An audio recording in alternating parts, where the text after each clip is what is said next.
All right. Hey, hello, everyone, and welcome back to another episode of BCHG. We were already getting spicy behind the scenes about this particular topic. Normally, I'm not, none of us really are like celebrity. We don't follow all of that stuff, but this has been floating around my sphere for a minute. So I thought we'd bring it in and also add a little bit to the conversation. So if you don't know who we are the ladies of Black Coffee, Honey, and Grits. Ladies, we are the black coffee. Our lips drip with honey. Sometimes we got grits, but we always come with Sass Class and all of that ass. I'm going to ask for the ladies to introduce themselves, starting with Carmel and then Dr. Jemecia. Hello. I am Carmel Jean-Francois. So, Maisha, you just said that it was in your stratosphere. Is that the word that you use? And it's so not in mine, because within the first 10 minutes, I saw a commercial for Cheez-Its, McDonald's, and there was something else. I was like, oh no, ma'am. I was like, what am I listening to? So anyway, I'm Carmel Jean-Francois, owner and founder of CFIT Coaching, working with people who have food and sugar addictions. I don't want to see McDonald's. And I'm here to encourage everybody to add more plants to your plates. And my Dr. J, passing it over to you. I'm Dr. Jemecia, the nurse practitioner extraordinaire. I'm also your intermittent fasting and mindset coach, YouTube influencer, speaker, author, all the things. And polyamory, monogamy, family structure, and Cam Newton today. This is going to be very interesting because, I mean, listen, this is just a lot going on in the world today that I just don't even want to I don't even really care to be a part of, but I have to talk about it because we're real women having real conversations. So we got to talk about it today. Yeah. We're old. I feel like we're old now. We're old. And my name is Maisha, also known online as Debbie Maisha. And I show high achieving, successful Black women how to take their sex lives from not to hot in 90 days or less, because I realized that I really know how to do that. And so I should just own it. And so that's where we are. So listen. Like not to hot in 90 days. Yes, let's get it. Yes. That's right. Listen, that's a whole, we could talk about that behind the scenes, because there was a whole part of me still kind of like clutching my own damn pearls. And I was like, ma'am. Anyway, so this was in my sphere a little bit. And Carmel, yeah, I pay for YouTube, so I don't see ads. I hate ads. Two things I dislike. I dislike waiting in lines, and I dislike ads. And so I will pay for things to not see advertising because I know it's a form of mind control. I gotta pay for freedom. So this conversation about Cam Newton and broken homes and family structures has been floating around, and we're all women of a wonderful age. We're 50 and up over here, and some of us have been married, some of us have not been married, we've been divorced. We run the gamut. We got kids, we have no kids, and so we've had different ideas of what family structures look like, and this idea of broken homes. And then Dr. Jemecia was talking about this idea of high value. So I want to start with the high value piece, because I feel like we can just start right there. And let's just get it. Tell me about that part that you were watching in this. I did not watch that 2-hour video. All right, okay, but go on. So Dr. Shellie Bryant and Cam Newton on his podcast were talking about, I guess, high value, low value men and women and relationships. I guess that's what it was. I don't remember the title. Okay. However, this high value, low value, like what? We're all just trying to make it right. We're just trying to get into a relationship and be happy. Right? I feel that. I don't come from a place of looking at someone to say, oh, he's high value, or he's low value, or I'm high value, or I'm low value. And we're going to somehow pick and choose who we're with based on that. I don't live there. I think that is just ridiculous. I really do. And I feel like, yes, you have things that you want, right, in life from a mate, right? You have those things.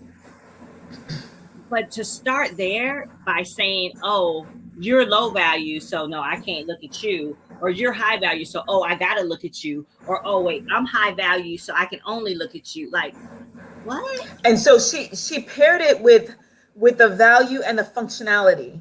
So it was like, if you're low value but high functionality, I can roll with you because you'll bring something to the relationship, even though you're low value. Now, she never said higher and lower. It was just one or the other. And she even pulled in the example of Oprah Winfrey and Stedman. So Stedman is low value, but Stedman is high functionality.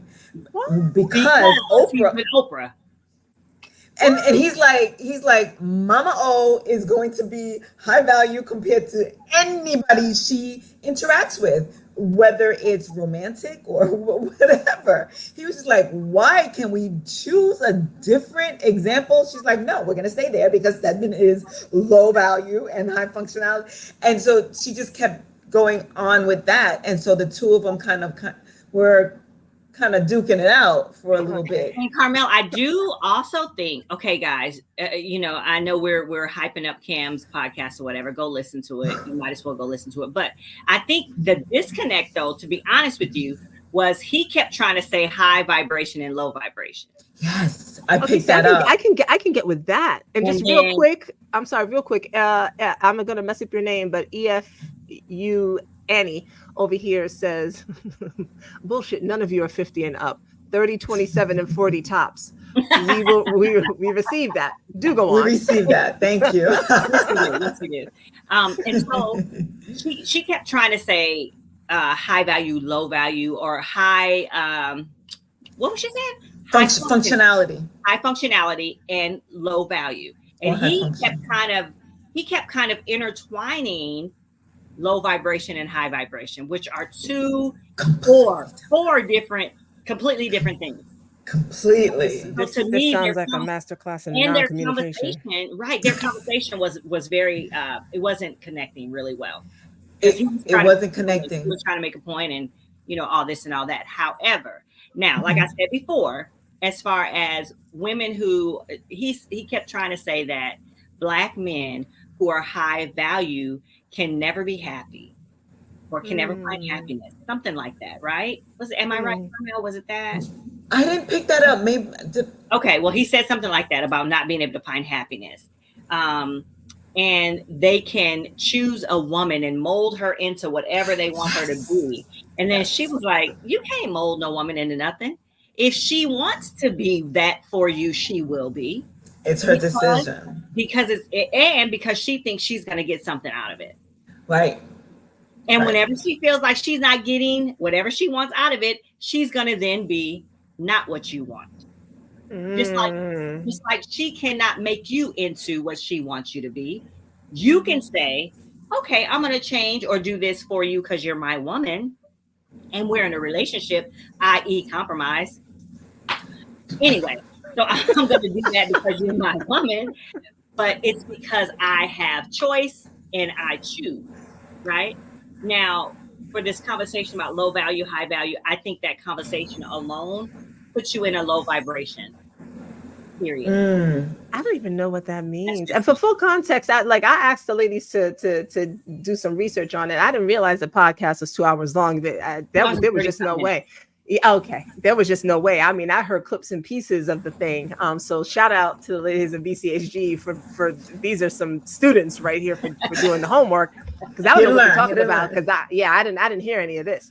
But just in general, this whole conversation around high value, low value, it bothers me on a couple of different levels. One is that it seems to equate value to money and to wealth.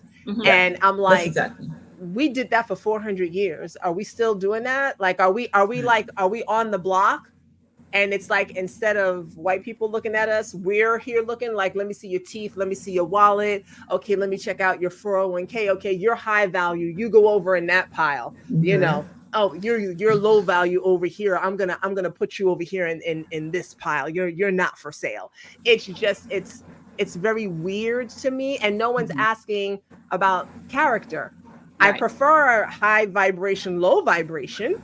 Yes. Yeah, right. I mean, because I get that. Where's your energy at? But the value. Yeah. Oh yeah. There was no speak of energy, and he tried though. He did, but she wasn't having it. Humpty Dumpty Day Happy to Hump Day. all, All three all that. natural. Oh, thank you. Listen, From your lips to listen. God's ears. Yes. Listen. Okay. Today's the day. Come on. Keep it Yes, coming. sir. But so Maisha, the character and everything that you're talking about, I think that's where she was lumping in the high function and the high functionality. That's what he brings to the table. Because Dr. Jemecia, you, before we even started, you were talking about how she was just like, listen, that 5-hour conversation that I'm having with my guy at the end of the night after a long day, right? Who's low value.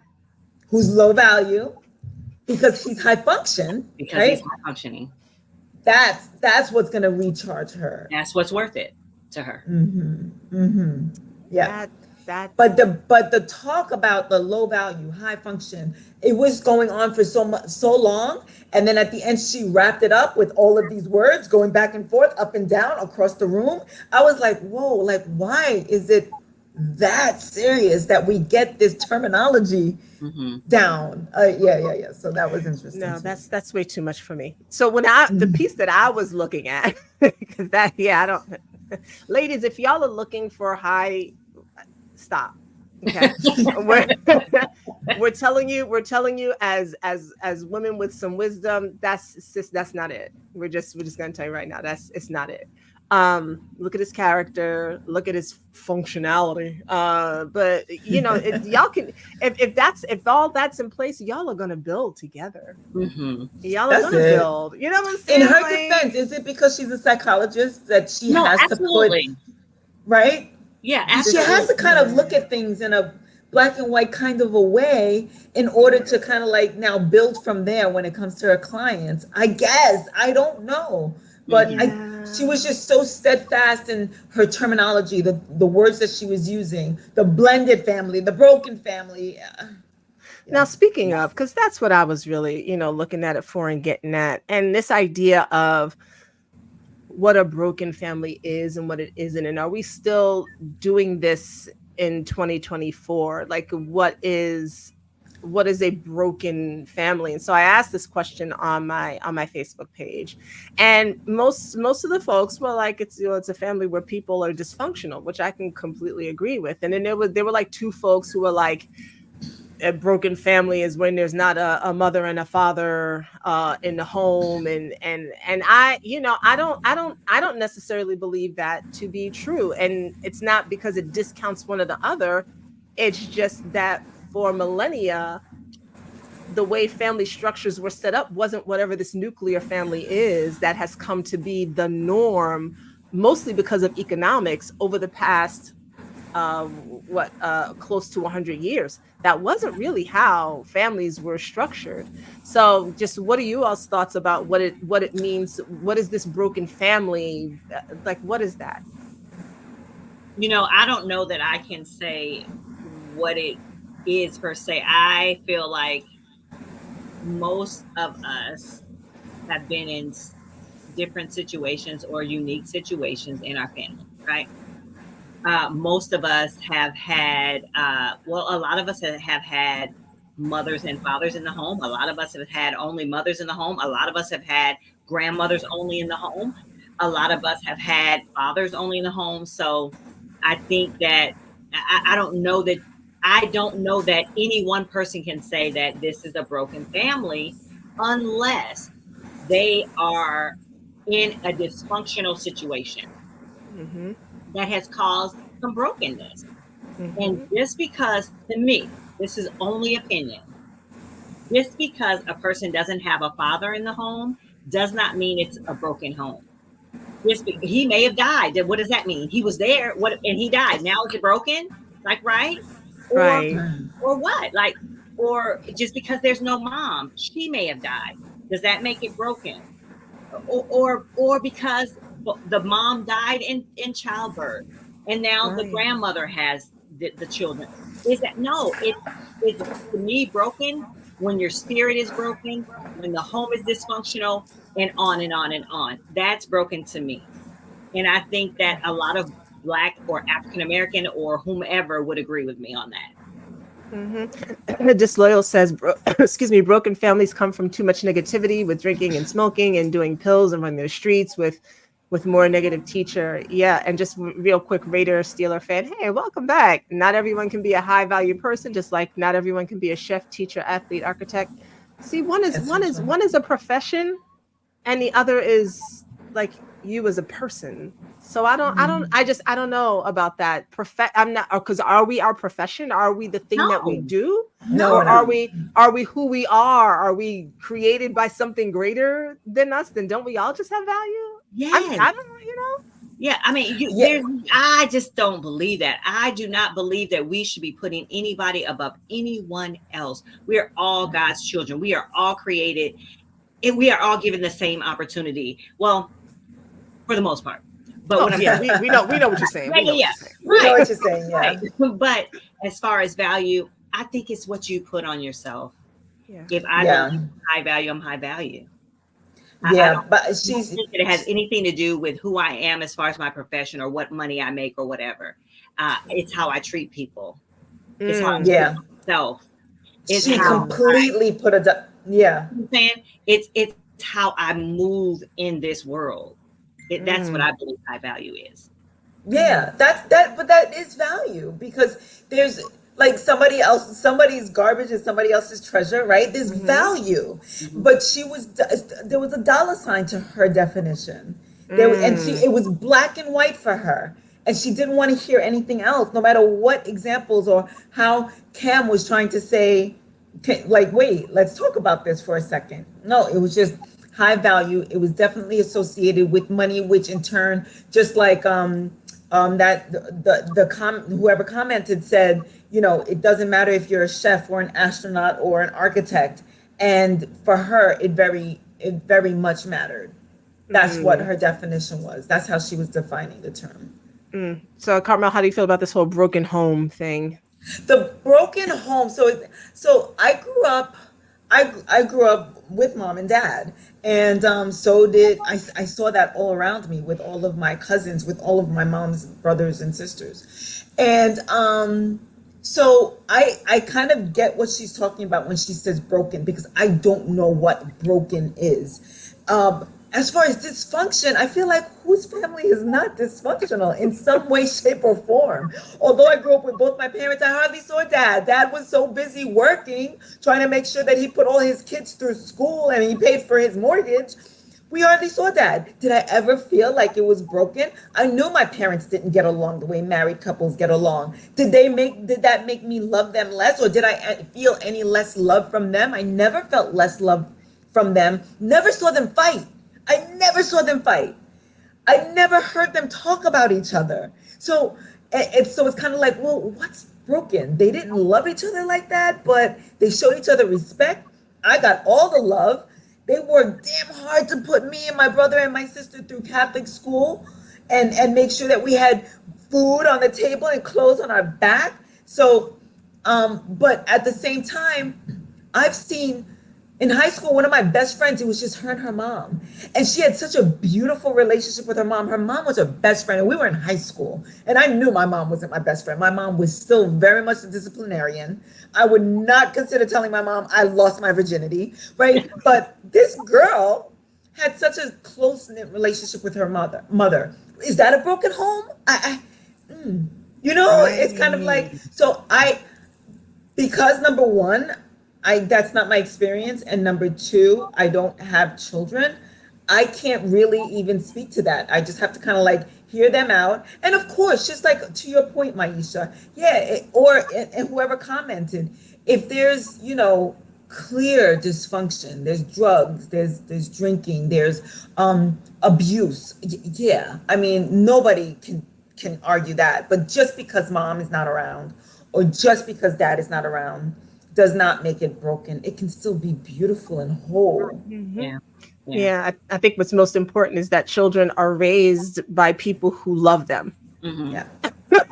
Like who's loving you? Who is the village that is loving you, whether they are biologically connected to you or not, right? And I think that still using that phrase broken homes, usually it was always meant to describe more the African American community, Yeah. which is interesting because statistically, just so folks understand, this is in studies, Black fathers who are not in the home are more involved with their children than white or Hispanic fathers who are not in the home.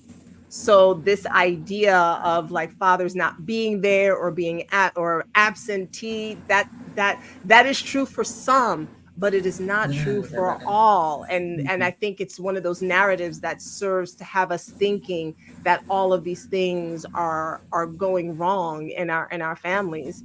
My eldest children suffered from the dysfunction of the two-parent household that they grew up in. My youngest child, who did not see any of that because I left when I was 6, is extremely stable, and he had me and his grandmother and his uncle and his grandfather and all of that. So while my elder children are like, I grew up in a two-parent household and it wasn't that great, and I grew up in a two-parent household and it wasn't that great. But my brother grew up with a single mom because my parents divorced, and he had there was a clear distinction between some ways in which I operate and some ways in which my brother operates. So again, it really depends on the adults in the situation and the relationship that's happening. The fact that Cam Newton has whatever eight children and they all live with him, and he is taking all the responsibility, and for the doctor to say, but you're not there all the time. Same thing if he were a businessman, right? Same thing if he were in the military, right? Like, would we say that to a military father? When your kids come from a broken home, you're off on the other side of the world. So and he's very clear that they have everything that they need and that they have as much of his time and attention that he can give them, and they understand Dad's got to work. Yeah. Right? I didn't hear that. I didn't hear that they were with him. So it might be at the end. They all live with him. Yeah.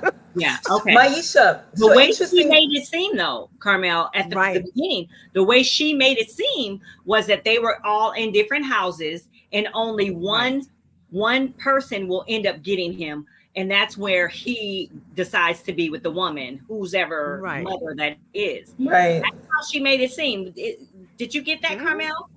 I think that when she said that, I think she was speaking hypothetically when she was speaking like about the broken home and not necessarily about Cam. That's what I got from that. Oh. And so Maisha, I was going to say, I didn't know about that statistic about the Black men who are not in the home spend more time with the children. I never knew about that statistic. I knew what all other Americans were being fed, because that's all I can see as far as what was on television. I knew what my family was, and I knew my family was Haitian, right? So it was like, okay, that's what the Americans do? That's fucked up, right? But another point that you were making, so about the fathers, about, you said there was a clear distinction about the two-parent household versus the single-parent household. The versus the single-parent household. There was a point and it left me. Whoever's talking, when I remember, I'm going to interrupt you. Don't be mad. No, that's okay. No, it's fine. And it's not about one parent being better than the other. It's that when two people are dysfunctional together, it doesn't make for a good household, right? And so, if that's the case, children can actually be healthier if they see, like you said, Carmel, earlier, two people respecting each other, even if they're not sharing the same roof. Like, roof doesn't make family, roof makes house. You understand what I'm saying? And so if mom is over, I know someone who, she divorced her husband, and her children live she has 3 children that live with their father in another state, and she's here in New York City, and she has a new man, and they just had a baby, right? And her kids are back and forth. She's got her kids up here. She's got a very healthy relationship with her children, and she's the one that's someplace else, and they're over here. So that we romanticize this idea of the Cosby Show as the only way to have a family, and it's not the only way to have a family. Far more important to have functional adults around children who can love them than it is just to have people to say you got 2 parents in a household and kid ends up fucked up. Yeah, you end up having the serial kid in the basement. Like both parents are there, but they never touch you, they never hug you, they never say I love you, they never show any type of affection. So as you guys know, for me, the way I grew up until I was around 13, I had my mother and my father in the home. And my mother was pretty much the breadwinner, but my father and my mother both made decent money. Don't get it twisted. But my mother made the most, and she was gone the most, and my father was there the most. Very loving. When my mother would come home, it was like chaos. It was like, what are you doing here? Like, what? You're just messing everything up. Because she was just always in and out, right? But we didn't, to me, I had all the foundation that I needed. And when things finally did become very, very dysfunctional, I still had some foundational stuff that I can go to. But it wasn't from my mother and my father being there. It was from the love that my father had. My father gave us. It wasn't because of my mom. So that's right. So Vader Steeler, go ahead. Oh, I remember my point. My point. So, Dr. J, something that you just said triggered the memory of what I wanted to say about the love that your father had for you, right? My sister talks about her students all the time. She says the most like her best students, the most kind, the ones who say yes, ma'am, and listen and do their work are the ones that were raised by grandma. By grandma. And that's what anybody else would assume, that, oh, she comes from a broken home because grandma had to raise her.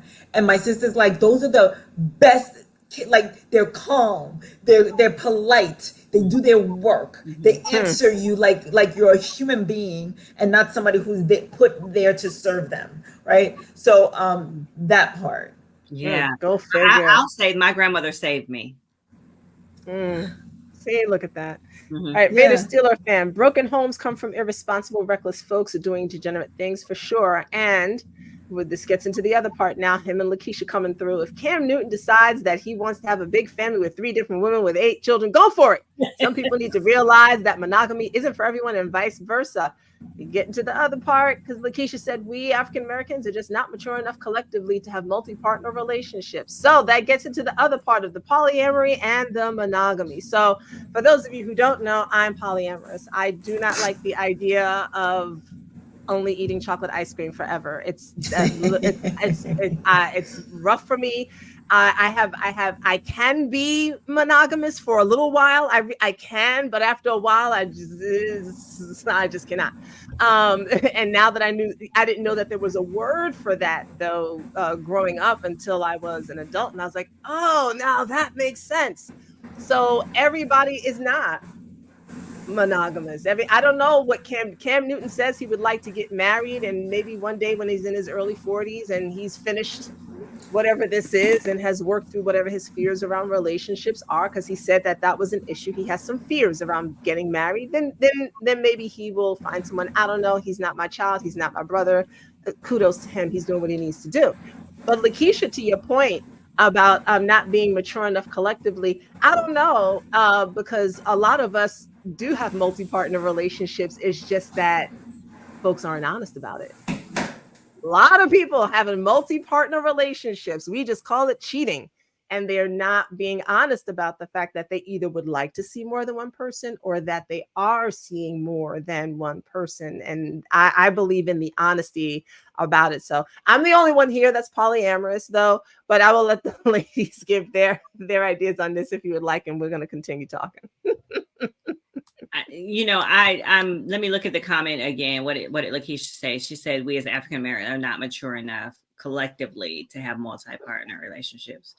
Well, I collectively, I mean, I think polyamory and multiple partnerships in other races may be something different for them too. For me, I'm not polyamorous. I just want my own person. I just want to be with one person at a time. That's just me. That's just my preference. I don't want to share. I haven't been that, mature, I guess, as you would say, Lakeisha, to share. So I don't know. I can't speak on it. I've not tried it. But in my mind, I feel more comfortable with just one mate. So it's the collectively part that I don't get. Do we have to be mature as a collective in order for polyamory? Right? That's the part that I don't get. Right? I feel like certain people are not mature enough for the idea of it, even though they're practicing it, like you said, Maisha. But because it's shunned upon and because it's called cheating, that there's all this denial and there's all this negativity that surrounds that. But I think that's something that people have been practicing since the beginning of time, right? Even with the concubines that God put in place for these leaders back in the Bible days, right? And for me, I feel like at one point I was heavily seeing two different people at the same time. I figured to myself, and mind you, I was seeing two different people at one time. You ladies have heard this story before.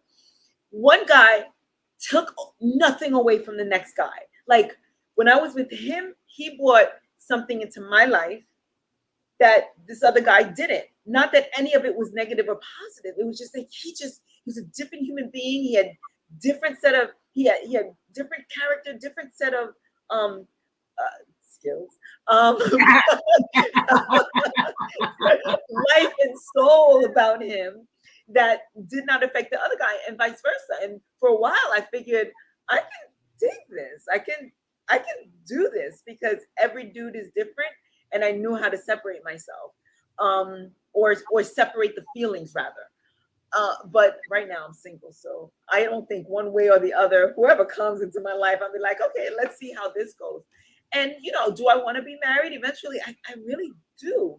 So I feel like I can stick it with one dude. But that idea of polyamory and monogamy, I'm just kind of like, listen, if that's what's in your heart, and it's of course consensual and everybody in the picture knows, so that nobody's hurt and nobody has these unrealistic expectations of what that relationship brings.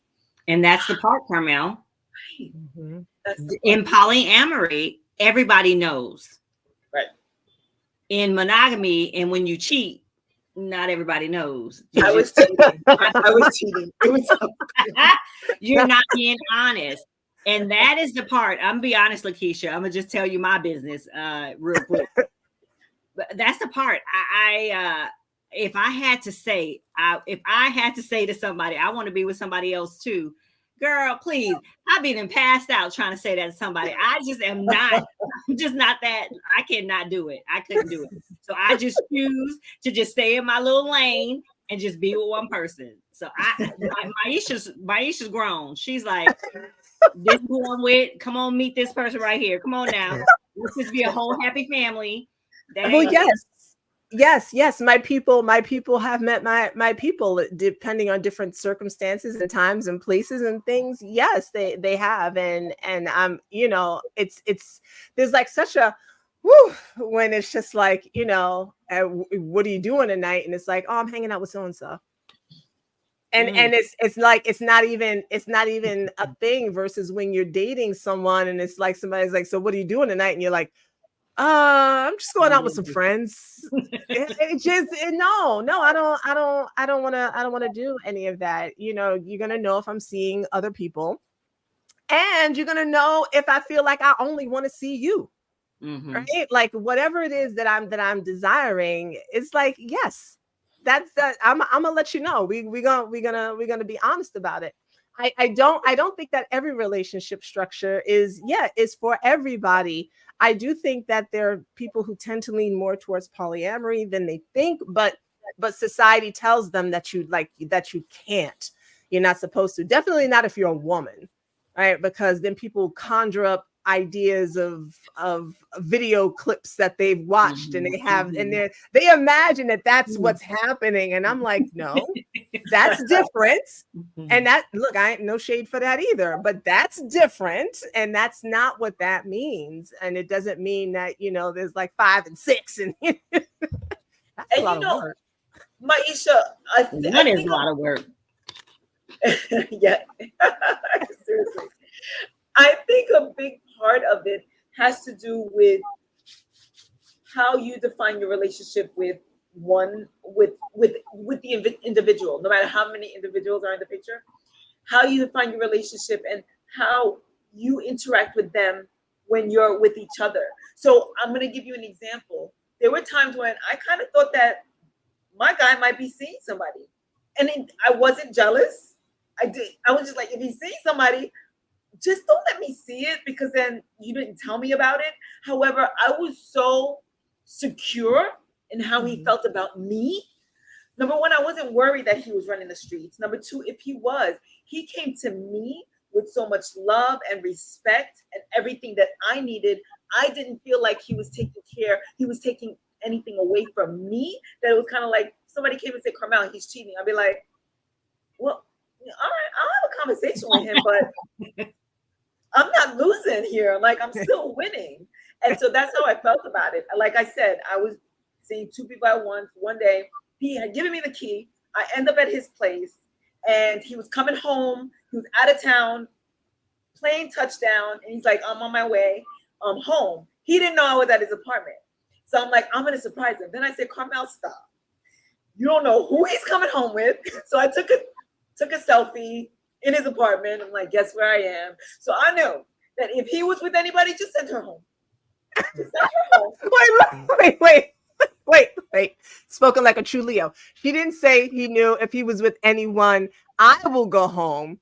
She said, send her home. I'm here. Home. I'm here. You come and show me the loving and send her to where she needs to be. Because I was like, hey, Carmel, like, this is real life. I love it.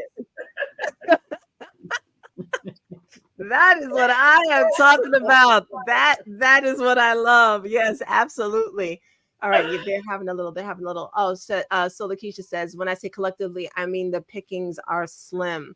You know, here's something interesting. How large do the pickings have to be?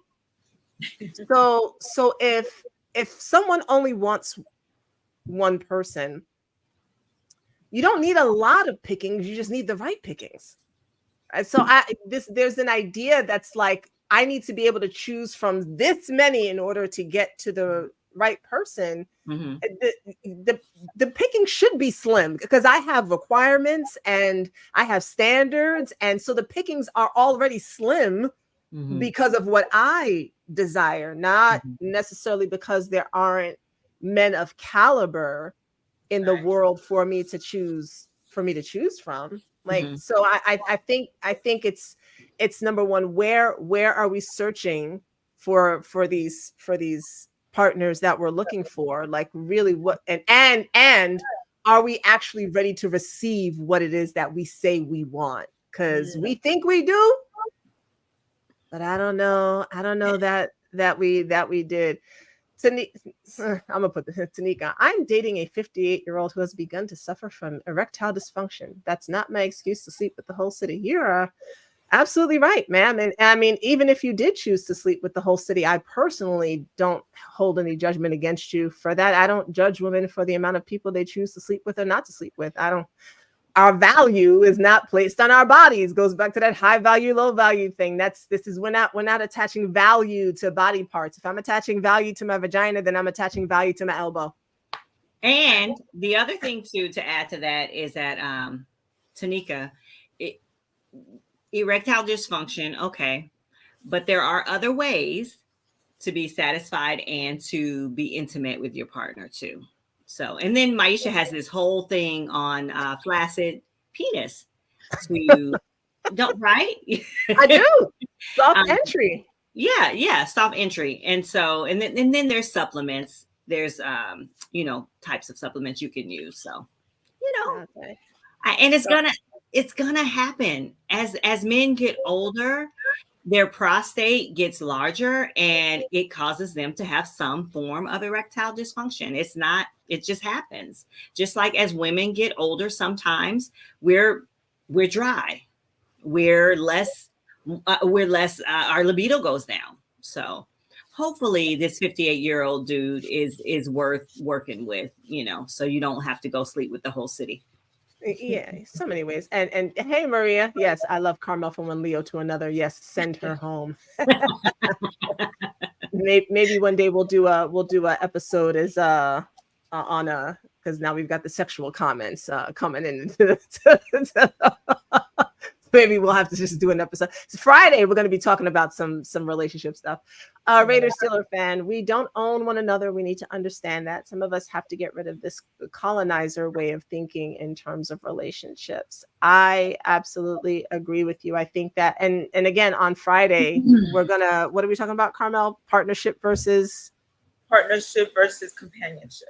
Yes, versus companionship, which is where this kind of is dovetailing into. So we're gonna start cutting it short here, but we can bring that up, Raider Steeler fan. We will be back here talking about that.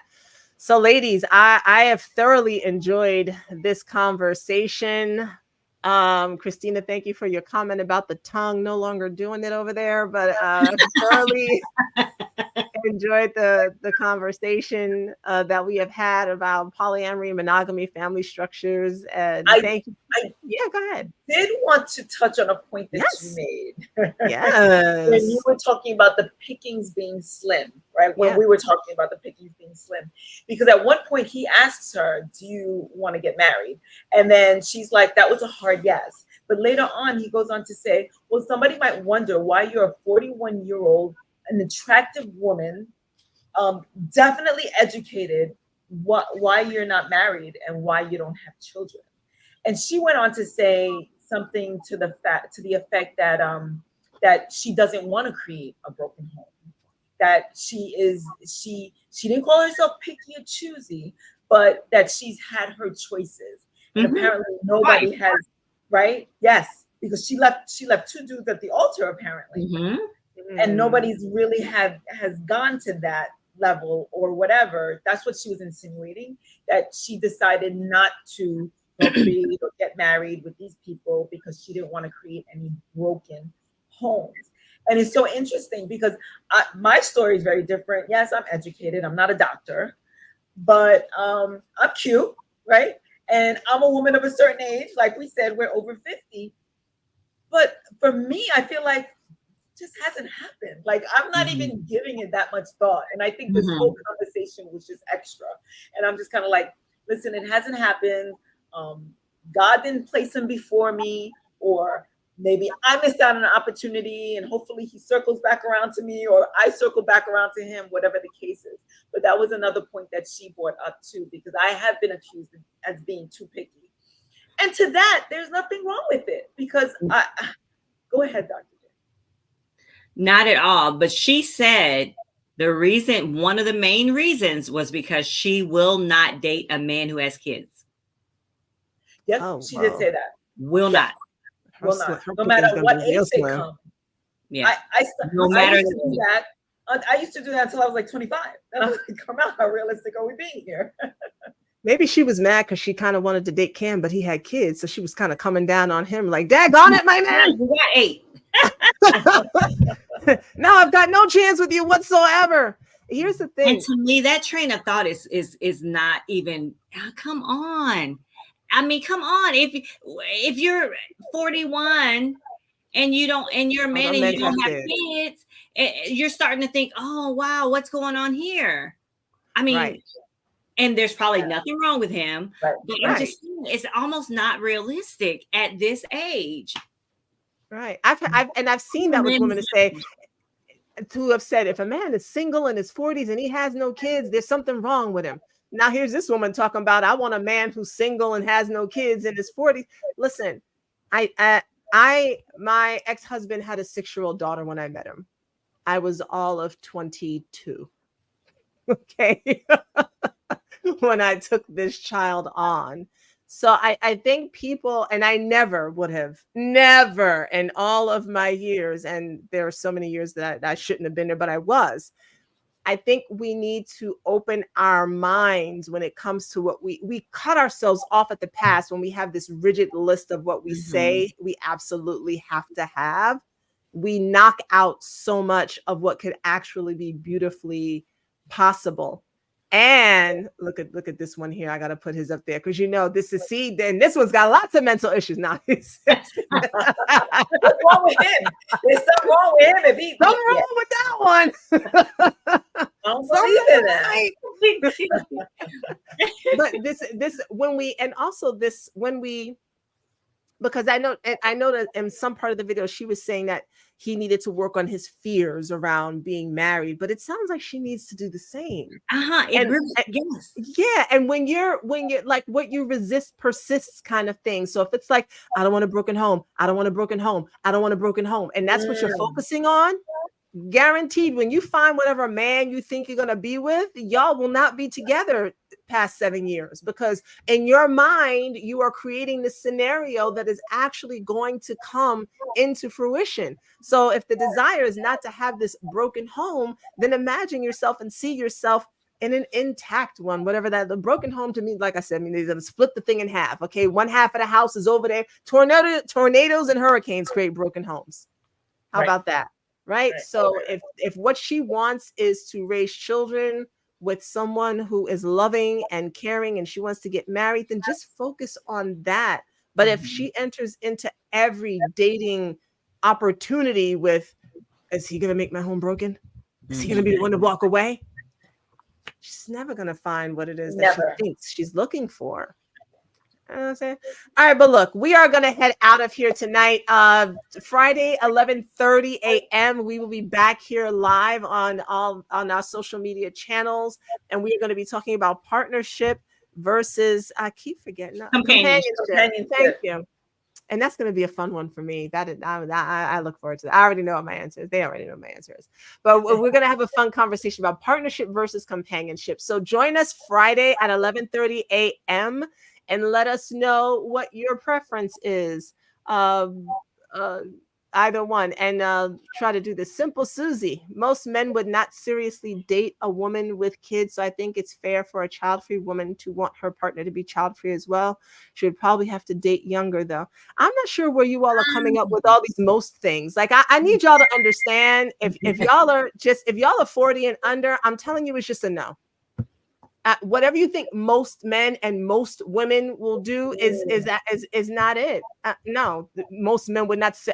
I have children and men have seriously dated me. I got 4 kids with my ex-husband. I have 4 kids. You understand what I'm saying? And a stepdaughter. It is just a no. It's just a no. And Simple Susie, I think you might be one of my listeners. She has more than one guy wanting to date her. I do. Kids. I'm 50.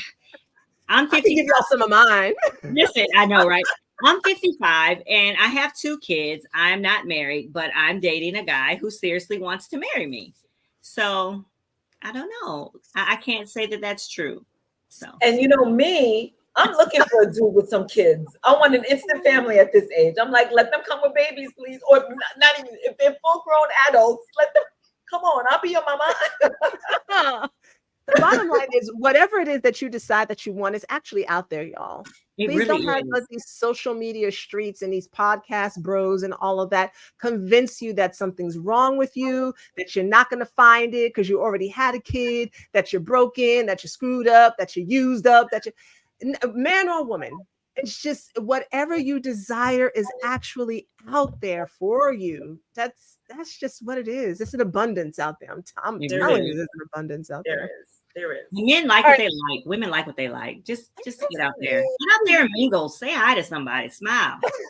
Well, yeah, that's your expertise right there. She be smiling at everybody. I still remember the Amtrak man. Oh, Lord, in the station. I was like, hey, sir. Hi. All right, ladies, do you have any final words before we head out for the evening? I love this conversation and I love that we had it. I love all of you for being here. Thank you so much for the lively conversation, you guys. I hope you guys come back on Friday. Yes. Maria says, I love the honest adult conversation among women. Blessings, ladies. Thank you, Maria. Thank you, Maria. Thank you, Maria. All right. Join us back here Friday at 11:30 a.m. Just tell your bosses you got something really important to do and that you have to come watch Black Coffee, Honey, and Grits live on YouTube or Instagram. All right, you all. We'll see you Friday. Bye everyone.